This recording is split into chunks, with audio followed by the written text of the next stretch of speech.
بسم الله الرحمن الرحيم. أحبة الرياضيين والمشاهدين أينما كنتم، حياكم الله جميعا وأهلا وسهلا بهذا الفيديو الذي سيكون لمنتخب اليمني الذي سيلعب المباراة القادمة مع منتخب تيمور الشرقية ضمن تصفيات كأس آسيا. كل ما عليكم هو مشاهدة الفيديو للنهاية، وطبعا يجب عليكم الاشتراك والتعليق واللايك إذا كنتم مشتركين، والمشتركين يشجعوا الذين لم يشتركوا حتى يشتركوا في القناة.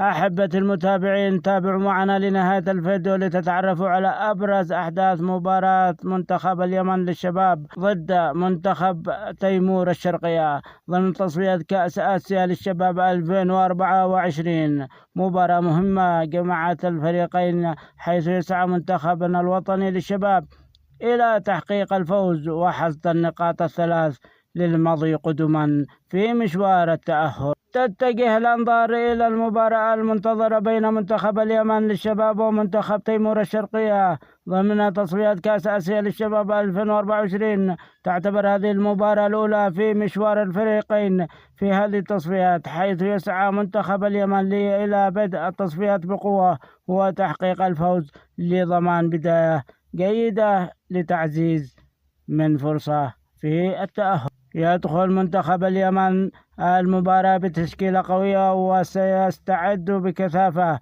بقيادة المدرب، مع أمل كبير معلقا على نجوم الفريق الشباب.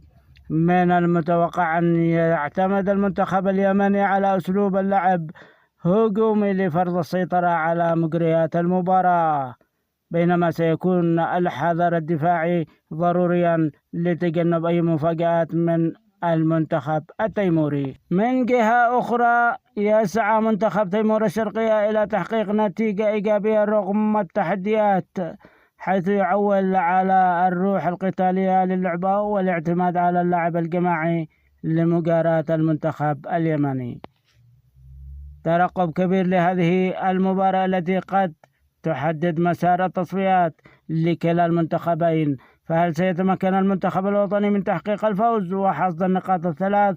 هذا ما سنتابعه في هذه المواجهة المهمة. وقبل ما ننهي الفيديو أحبة المشاهدين والرياضيين، نتوقع لكم نتيجة المباراة حسب الأرقام والمعطيات. منتخبنا اليمني إذا لعب المباراة بتمريرات قصيرة ومن بداية الشوط الأول مباغتة منتخب التيمور الشرقية، قد يفوز المنتخب اليمني بنتيجة 2-1. أما إذا قام المدرب بلعب كرات طولية وضياع للوقت، قد تكون المباراة في مهب الريح.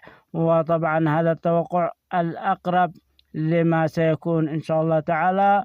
وطبعا هل تعتقدون أن المنتخب اليمني للشباب سيبدأ بقوة في التصفيات كأس آسيا؟ شاركونا تعليقاتكم في التعليقات، ولا تنسوا متابعة القناة للتغطية الشاملة لجميع المباريات والأحداث الرياضية. دمتم ودام الوطن بألف خير، ولن ترى الدنيا على أرض وصية.